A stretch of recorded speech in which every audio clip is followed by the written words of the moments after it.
तो इस फिल्म में शाहरुख खान के प्रोडक्शन हाउस रेड चिलीज ने वीएफएक्स का काम किया था और स्पेशल इफेक्ट की मदद से शाहरुख खान को दुबला पतला और 18 साल का लड़का दिखाया गया।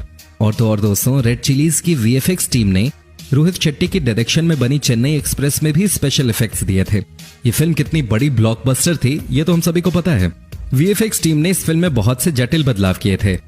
जब हम सभी ने देखा कि वो हमें बिल्कुल ऐसी लग रही हैं और तो और फिल्म में दिखाए गए ट्रेन से 1 इंच भी नहीं हिली हैं। ये सारा काम वीएफएक्स की मदद से किया गया था। और दोस्तों, वीएफएक्स की मदद से बनाई गई बॉलीवुड की फिल्में आज भी सिनेमाघरों में अच्छी खासी कमाई कर रही हैं। The Twilight saga, Twilight movie की पूरी सीरीज लोगों को दिल से छू जाती है। और जितना इस फिल्म के लीड हीरो एडवर्ड को लोगों ने पसंद किया, उतने ही एक भेड़िया का रोल निभा रहे जैकब को भी लोगों ने पसंद किया। और जैकब और इस फिल्म की हीरोइन बेला के बीच की केमिस्ट्री हम सभी को पसंद है। और दोस्तों, इन दोनों के इस सीन को देखकर कोई ये नहीं कह सकता कि बेला जिस पर हाथ रख रही है वो कोई भेड़िया नहीं था। इस सीन पूरा का पूरा रियल लगता है। और दोस्तों, आप खुद ही देख लीजिए कि किस तरह इस सीन को भी विजुअल इफेक्ट्स की वजह से ऐसा बनाया गया, क्योंकि विजुअल इफेक्ट्स डालने से पहले तो ये सीन कुछ अलग ही था। यहाँ पर जैकब का रोल कर रहे हीरो ने एक अलग तरह की ड्रेस पहन रखी थी जो विजुअल इफेक्ट को शूट करने के लिए एक्टर्स को पहनाए जाते हैं। लेकिन दोस्तों, वाकई इस फिल्म का कोई जवाब नहीं है। एवेंजर एंड गेम, दोस्तों ये बात तो हम सभी जानते हैं कि एवेंजर्स एंड गेम एक ब्लॉकबस्टर मूवी है और इसने बहुत सारी ब्लॉकबस्टर मूवी के कई रिकॉर्ड भी तोड़ दिए थे। लेकिन क्या आप जानते हैं कि इस ब्लॉकबस्टर मूवी के अमेजिंग सीन बिना विजुअल इफेक्ट के कैसे लगते हैं? दोस्तों, हर बड़े बजट की फिल्म की तरह इस फिल्म के बीच सभी एडवेंचर और एक्साइटिंग सीन्स ग्रीन स्क्रीन पर दर्शाए गए।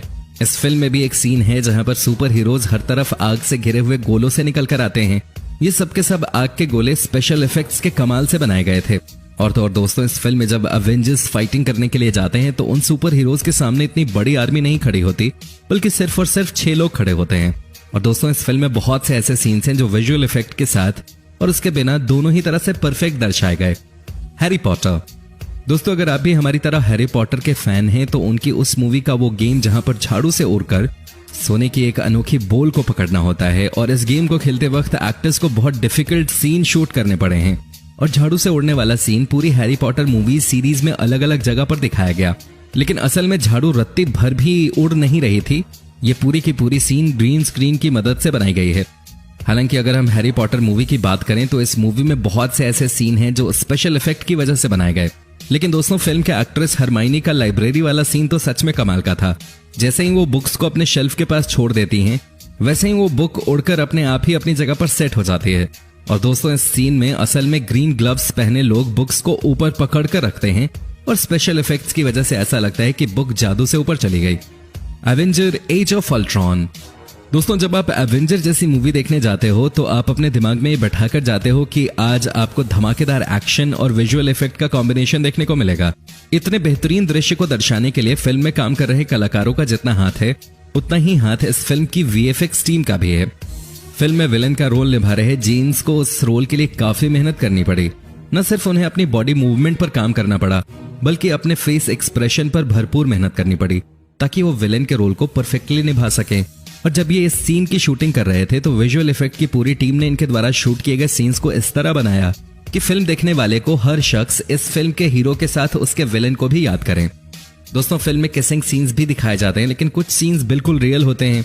लेकिन जब लोग उन सीन्स को करने से मना कर देते हैं तो वीएफएक्स इफेक्ट्स के द्वारा कुछ इस तरह किसिंग सीन्स को फिल्माया जाता है। गेम ऑफ थ्रोन्स सीजन 7, दोस्तों गेम ऑफ थ्रोन्स के पीछे तो पूरी दुनिया पागल है और इस सीरीज में ड्रैगन वाला सीन तो सच में लाजवाब था। लेकिन उस दोस्तों ये देखना सच में लाजवाब होगा कि किस तरह स्पेशल इफेक्ट की मदद से इस फिल्म में ड्रैगन्स भी दिखाएं। लेकिन यहाँ पर आप लोग ये देखकर चौंक जाएंगे कि इस सीन को सिर्फ और सिर्फ ग्रीन स्क्रीन पर बोट को हिलाते हुए शूट किया गया है। बाकी सारा कमाल तो विजुअल इफेक्ट का था। और हाँ दोस्तों, उस बड़े से ड्रैगन वाले सीन को तो हम भूल भी नहीं सकते जहां पर फिल्म के एक्टर ने ड्रैगन को अपने हाथों से छुआ था। और दोस्तों आपको बता दें कि इस सीन में कोई भी ड्रैगन नहीं था, बल्कि एक ब्लू स्टोन था जिसे फिल्म के एक्टर ने छुआ था और विजुअल इफेक्ट की वजह से उसे बेहतरीन डायनासोर में बदला गया था। और दोस्तों जरा आप इस फिल्म के और भी सीन को देखें जहां पर ड्रैगन को विजुअल इफेक्ट की मदद से दर्शाया गया और इस सीरीज को लाजवाब बना दिया गया। लाइफ ऑफ पाई, दोस्तों इस बात से कोई इनकार नहीं कर सकता कि लाइफ ऑफ पाई एक विजुअल मास्टरपीस मूवी है और इस अवार्ड विनिंग फिल्म को बनाने के लिए मेकर्स को बहुत ही चैलेंजेस का सामना करना पड़ा। इस फिल्म में समुद्र के सीन को दर्शाने के लिए दुनिया का सबसे बड़ा सेल्फ जनरेटिंग वाटर टैंक बनाया गया, जहां पर पानी के सारे तरफ ब्लू स्क्रीन लगा दी गई और फिल्म के सारे सीन उसी सेल्फ जनरेटेड वाटर टैंक में शूट किए गए। दोस्तों इसी वाटर टैंक के अंदर लाइफ ऑफ पाई के हीरो और बोट को दर्शाया गया और बाद में वीएफएक्स की मदद से इस बोट में एक एनिमेटेड शेर दिखा दिया गया। सब कुछ इतने सफाई से हुआ कि कोई समझ ही नहीं सकता कि फिल्म में असली शेर था या कोई वीएफएक्स टीम का हाथ है। इस वीएफएक्स टीम ने समय समय पर अपना काम परफेक्टली किया, चाहे वो समुद्र की लहरों को ऊपर नीचे करना हो या फिर हवा के तेज झोंकों को फिल्म में दिखाना हो। ये सभी काम फिल्म में परफेक्टली किए गए, तभी तो ये फिल्म बड़े अच्छे से लोगों के दिलो दिमाग को छू गई। वेनम। दोस्तों टॉम हार्डी को कुछ हटके फिल्में करने के लिए जाना जाता है और वेनम उन्हीं में से एक है। स्पाइडरमैन फिल्म में आपने वेनम का किरदार देखा होगा, लेकिन इस बार एक पूरी फिल्म इस कैरेक्टर के ऊपर बनाना visual effect supervisor Paul Franklin के लिए थोड़ा चैलेंजिंग था। दोस्तों इस फिल्म का की पॉइंट था, इस फिल्म में हीरो टॉम हार्डी ने ह्यूमन बॉडी के साथ एक्स्ट्राऑर्डिनरी मूव्स किए, जो एक ह्यूमन के लिए करना काफी चैलेंजिंग था। और दोस्तों टॉम हार्डी को वेनम के रोल में काफी ज्यादा मेहनत करनी पड़ी थी। उन्हें अपने शोल्डर और बॉडी को इस तरह घुमाना था कि जब स्पेशल इफेक्ट डाला जाए तो कुछ भी फेक दिखने वाला ऑब्जेक्ट उस हाइट पर रखा गया था जहां पर वेनम की हाइट शो करनी थी। और जब जिस किसी को भी वेनम की आंखों में देखकर बातें करनी थी, तो जब स्पेशल इफेक्ट डाला जाए तो कुछ भी फेक ना लगे। और दोस्तों वेनम की हाइट टॉम हार्डी से काफी ज्यादा अच्छी लंबी थी, और इसलिए जब टॉम वेनम के रोल को शूट कर रहे थे तो वेनम की हाइट तक एक बॉल की तरह दिखाई जाने वाले ऑब्जेक्ट उस हाइट पर रखा गया जहां तक वेनम की हाइट शो करनी थी। इसलिए जिस किसी को भी वेनम की आंखों में देखकर बातें करनी थी, वो डायरेक्टली उस बॉल को देखने लगता था, जिससे सीन परफेक्टली शूट हो जाता था। और हाँ दोस्तों, हम कुछ भी भूल जाएं, लेकिन वेनम के खतरनाक दांतों को कभी नहीं भूल सकते। उन दांतों को भी स्पेशल इफेक्ट की मदद से शूट बाय शूट करके दर्शाया गया था। दोस्तों फिल्म बाहुबली में सबसे ज्यादा वीएफएक्स का इस्तेमाल हुआ। इस फिल्म में भल्लाल देव को सांड से लड़ते हुए दिखाया गया था। दोस्तों आपको बता दें कि असल में उस जगह सांड का नकली सर दिखाया गया था, जिसे बाद में वीएफएक्स की मदद से असली सांड का रूप दे दिया गया।